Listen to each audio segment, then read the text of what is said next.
Halo teman-teman PMI di Taiwan, balik lagi bersama aku Ken di section Breaking News. Dan di Breaking News hari ini kita akan membahas tentang gempa dengan 6,7 magnitudo mengguncangkan Taiwan. Gempa sebesar 6,7 magnitudo mengguncangkan Taiwan. Dan pada saat hari Rabu 23 Maret 2022 masih belum diketahui apakah memakan korban jiwa atau tidak. Kedalaman dari gempa ini adalah 24 km dan juga terjadi pada pantai lepas timur di Taiwan. Dan juga gempa ini dirasakan di sebagian besar kota-kota besar di Taiwan. Gempa tersebut terjadi pada pukul kurang lebih 1.40 malam dan gempanya itu cukup besar ya teman-teman, yang mungkin yang berada di Taiwan pasti merasakan gempa yang terjadi pada saat Rabu 23 Maret kemarin. Nah, tapi buat teman-teman yang di Indo itu jangan takut karena emang di Taiwan sering banget gempa yang kayak gini-gini, karena sempat waktu aku di tahun kedua itu sempat ada gempa juga kayak gini, tapi nggak segede yang ini. Dan juga dari yang aku rasain itu bahwa gempanya itu cukup lama ya teman-teman, dari jam 1.40-an itu sampai jam 3-an masih goncang dikit-dikit gitu loh. Masih kadang-kadang ada, kadang-kadang enggak. Nah teman-teman, jadi breaking news kali ini sampai sini aja ya teman-teman. Jadi kami tim ID Radio juga selalu menghimbau teman-teman untuk tidak panik ketika ada kejadian seperti ini.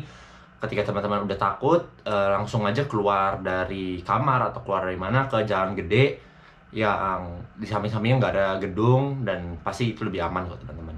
Oke? Mungkin breaking news hari ini sampai sini aja. Terima kasih teman-teman, dan see you guys on the next breaking news. Bye-bye.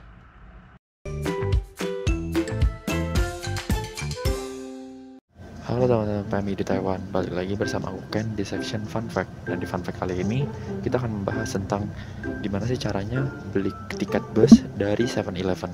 Oke, lanjut. Oke teman-teman, waktu itu kan aku udah kasih tahu gimana caranya kalau beli di stasiun bus. Nah, kalau misalnya beli di 7-Eleven juga bisa loh teman-teman. Caranya cukup gampang. Teman-teman tinggal nonton video ini dan teman-teman ikutin, oke? Oke, step pertama, teman-teman biasanya kalau ke Sevel pasti lihat ada kayak tablet yang kayak kotak gede gini. Teman-teman datang ke sana, terus teman-teman pencet pilihan yang udah dilingkarin ini loh. Itu untuk teman-teman beli tiket busnya. Nah, terus keluar tampilan seperti ini. Teman-teman nggak usah panik, teman-teman langsung aja pencet ke yang sebelah sini, karena itu adalah tiket untuk bepergian. Contoh kayak tiket untuk MRT, tiket untuk kereta api, dan juga tiket untuk bus teman-teman. Ya, teman-teman langsung pencet yang itu aja. Setelah teman-teman pencet yang itu, pasti akan keluar pilihan seperti ini. Benar kan teman-teman? Ada yang THSR, ada yang TSA. Nah, teman-teman jangan hirauin, teman-teman langsung aja pencet yang ini. Nah, waktu teman-teman pencet yang ini, bakal keluar pilihan seperti ini teman-teman. Nah teman-teman, setelah teman-teman pencet pasti bakal tampilannya bakal keluar seperti ini. Nah, 4 ini adalah tipe-tipe bus yang kayak udah aku bilang kemarin di video yang di tiket bus kemarin. Teman-teman langsung pilih yang mana stasiunnya paling dekat sama rumah teman-teman atau tempat teman-teman yang teman-teman mau tuju. Nah, setelah teman-teman pencet, bakal keluar 3 pilihan seperti ini. Nah, teman-teman tinggal pencet pilihan yang pertama, yaitu Kopiao. Itu artinya kayak shop this tiket atau beli tiket ini gitu. Setelah tampilan ini, teman-teman pencet accept yang di bawah yang ada tulisan Tong-i, itu artinya I understand. Nah teman-teman, setelah teman-teman pencet Tong-i, bakal keluar pilihan seperti ini. Nah, pilihan ini teman-teman bisa lihat di atas, itu adalah Sangche, artinya naik dari mana teman-teman. Nah, kalau aku kan dari Taichung, berarti aku bakal pilih yang Chong ini nih teman-teman. Teman-teman tinggal pencet yang kotak yang di sebelah sana, teman-teman pencet dan dia akan keluar tampilan seperti yang ini. Nah, sama kayak yang aku bilang kemarin, teman-teman harus pilih nih nama stasiun yang teman-teman mau naik. Kalau di tempat aku bakal pilih yang paling pertama, yaitu yang Chaoma ini, karena itu paling dekat sama tempatku. Nah, teman-teman harus cari stasiun yang teman-teman mau naik itu namanya apa, ada nggak di Sevel, karena beberapa stasiun nggak ada nih di Sevel gitu. Nah teman-teman, setelah teman-teman pilih yang teman-teman mau naik, pasti dia akan keluar pilihan seperti ini lagi. Nah teman-teman lihat di sini, yang pilihan kedua ini mungkin aku kurang jelas untuk fotonya. Pilihan yang kedua waktu teman-teman pilih itu akan keluar sama lagi kayak pilihan tadi yang banyak. Nah itu artinya teman-teman mau turun di mana. Teman-teman harus cari lagi nih, teman-teman destinasi tempat teman-teman mau turun ada nggak di Sevel, karena beberapa destinasi itu nggak ada. Jadi teliti ya teman-teman. Habis ini akan keluar nomor-nomor seperti ini.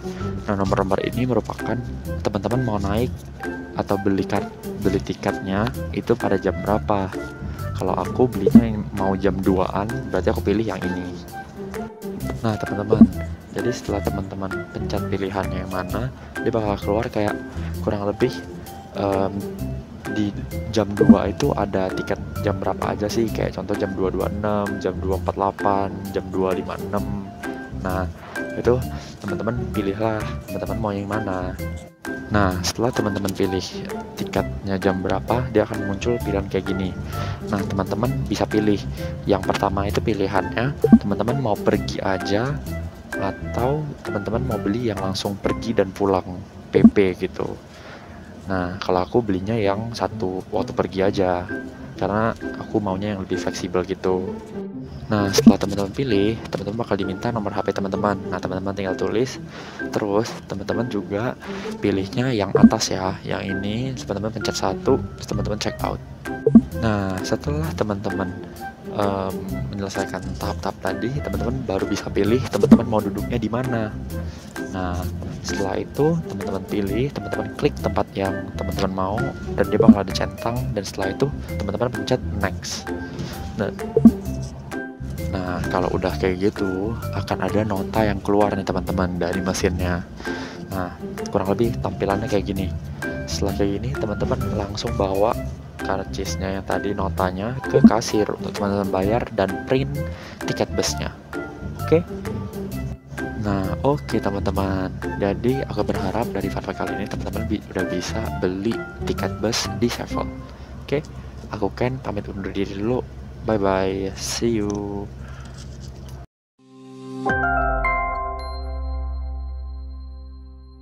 Halo teman-teman PMI di Taiwan. Nah, balik lagi nih sama aku.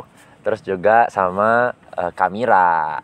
Nah, mungkin boleh perkenalan lagi nih buat teman-teman yang baru datang di episode yang kali ini nih. Oke, teman-teman, nama aku Mira. Teman-teman pasti tahu ya kalau menyimak dari live kita di Indosuara Online yang biasanya saya ada live tiap malam itu yang datang migran pulang juragan. Ya, Asik. pasti teman-teman tahu nih. Saya kerja di Indosuara, pasti teman-teman tahu ya. Oke. Nah, jadi sebenarnya di topik yang episode kali ini bakal ngebahas apa sih? Jadi kita bakal ngebahas liburan itu ngapain sih? Gitu. Nah, jadi aku mau nanya nih buat Kamira. Kira-kira Kamira tahu nggak sih teman-teman PMI yang ada di Taiwan itu kalau misalnya libur itu mereka ngapain ya? Ya, banyak sekali teman-teman liburan di sini. Sebenarnya teman-teman di sini kan ada sektor formal dan sektor informal. Oke. Kalau sektor formal yang kerja di pabrik itu biasanya libur hari Minggu. Setiap hari Minggu libur kalau mereka nggak ada liburan. Terus kalau yang sektor informal ini yang agak kasihan nih, karena liburnya cuma diizinin sebulan sekali itu ya. Ya alhamdulillah gitu katanya ya, karena diliburkan. Biasanya teman-teman libur tuh minggu kedua sama minggu ketiga setelah gajian baru libur. Nah, jadi untuk teman-teman di sini biasanya saya acungi jempol buat teman-teman yang liburan itu menggunakan liburannya dengan aktivitas-aktivitas yang lumayan bagus gitu loh. Karena liburan di sini kan teman-teman itu kalau bisa jangan yang terlalu konsumtif ya, karena banyak sekali di sini boleh liburan ya habis penat gitu selama seminggu capek ya. Boleh untuk refreshing, misalkan makan-makan, karaoke, biasa teman-teman kayak gitu entertainmentnya ya gitu. Terus belanja-belanja. Tapi kalau itu liburan tiap minggu selalu seperti itu, wah nggak bisa nabung gitu loh. Nah tapi di sini teman-teman itu banyak yang saya lihat itu teman-teman udah bagus karena mengisi waktu liburannya dengan hal-hal positif.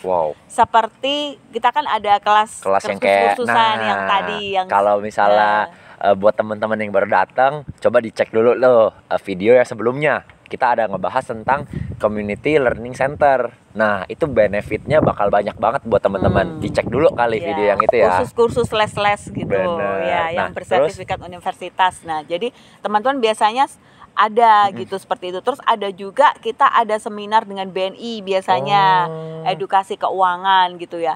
Terus saya lihat juga KDII juga sering ada acara juga, misalkan membuat ini ya, membuat batik gitu ya. Terus membuat ini tas, kerajinan tangan tas gitu. Terus ada juga yang kelas masak gitu ya.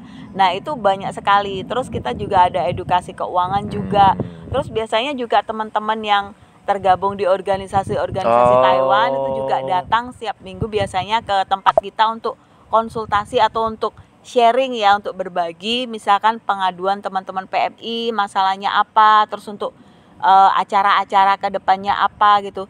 Sebenarnya di sini kalau saya lihat tuh banyak teman-teman yang suka make up gitu loh. Dan make up. Jadi ada yang kalau di Taipei tuh ada di Taan, Taman Taan, Taman Erpa, ya terus Taman Chiang Kai-shek. Itu teman-teman tuh banyak yang ada komunitas-komunitas sendiri untuk belajar make up. Itu bagus sekali gitu. Terus mungkin di Taichung juga ada teman-teman yang belajar clay ya gitu ya. Kalau teman-teman tahu ada Mbak Pindi juga ya di Taichung ini yang suka ajarin itu loh, malam clay untuk kerajinan tangan. Ada banyak sekali gitu. Ada juga yang di sini volunteernya teman-teman di Taichung ini juga ada loh yang bersih-bersih kayak lingkungan gitu. Menambah sosialisasi, menambah banyak teman itu perlu di sini. Nah, tuh. Jadi sebenarnya kenapa sih kalau misalnya aku bisa simpulin nih, berarti di hari libur tuh sebenarnya banyak aktivitas yang bisa dilakuin selain tawaran. Kita liburan ya. Betul. Nah, jadi kayak tadi yang udah Kamira ngomong, koneksi itu penting. Iya, betul. Itu kenapa tuh? Mungkin banyak teman-teman PMI yang masih belum tahu tuh, maksudnya pentingnya koneksi apa sih gitu. Namanya kan kita kerja di sini, udah kerja. Nah, itu jadi pentingnya apa? Koneksi itu penting ya dengan teman-teman, karena begini, di sini tuh kalau bisa teman-teman itu cari sebanyak mungkin teman-teman bergaul. Kenapa? Karena nanti ke depannya untuk ke Indonesia teman-teman mungkin kalau sudah bergaul dengan teman-teman yang positif ya, sama-sama positif, nanti bisa misalkan aku di Indonesia punya mimpi loh, pengen cita-cita buka restoran. Aku juga pengen buka restoran. Gimana kita ini kongsian aja ya. Ya, itu banyak sekali teman-teman yang seperti itu. Banyak, makanya yang teman-teman itu menemukan idenya itu waktu ikut kursusan kita gitu. Jadi ada yang ikut baking class, terus ada yang ikut misalkan keterampilan gitu, sering ketemu teman terus aku mau buka ini loh, mau buka misalkan khusus baking class, aku mau buka restoran kayak gini, mau ikut Kak? Aku juga mau ya. Akhirnya mereka ini terbentuklah satu komunitas ya. Iya, ada yang komunitas. Isinya mereka bisa saling tahu nih, satu lingkungan yang emang minatnya sama. Akhirnya buka usaha sama-sama di Indonesia gitu loh. Jadi itu pentingnya di sini. Jadi nggak cuman belanja aja di sini atau bersenang-senang, boleh bersenang. Saya kasih trik buat teman-teman. Boleh nih ya teman-teman ya. Kalau misalkan dalam dalam hari Minggu itu kan misalkan ada 7 jam gitu ya libur. Jadi teman-teman itu sisakan 2 sampai 4 jam untuk teman-teman edukasi, ikut seminar, keterampilan seperti itu. Sisanya mau makan di toko Indo, mau karaokean boleh gitu loh. Nah, gimana? Yang penting ada hari Minggu, hari libur, ada keterampilan yang teman-teman asah. Terus ada yang mengikuti kursus-kursus tertentu, sisanya baru untuk happy-happy gitu. Walaupun cuma 2 jam nggak apa-apa ya? Iya, kursusan kan 2 jam gitu. Atau kalau mungkin ada workshop, ada keterampilan atau masak atau itu paling juga 4 jam, seminar juga paling 4 jam. Sisanya kan boleh jalan-jalan. Bisa buat seneng-seneng, melepas penat ya. Betul. Oke. Nah, jadi kalau bisa aku simpulin dari tadi Kamira ngomong itu sebenarnya bagus banget loh guys. Jadi kita nggak apa-apa seneng-seneng, tapi juga harus ingat kita juga harus ningkatin skill kita nih. Iya, biar libur. Nah, biar kita punya pemasukan juga makin bertambah nih teman-teman. Kedepannya jadi juragan. Bener. Oke, paling untuk video kali ini sampai sini dulu ya teman-teman. Aku Ken dan Kamira pamit undur diri dulu ya. Oke, bye-bye.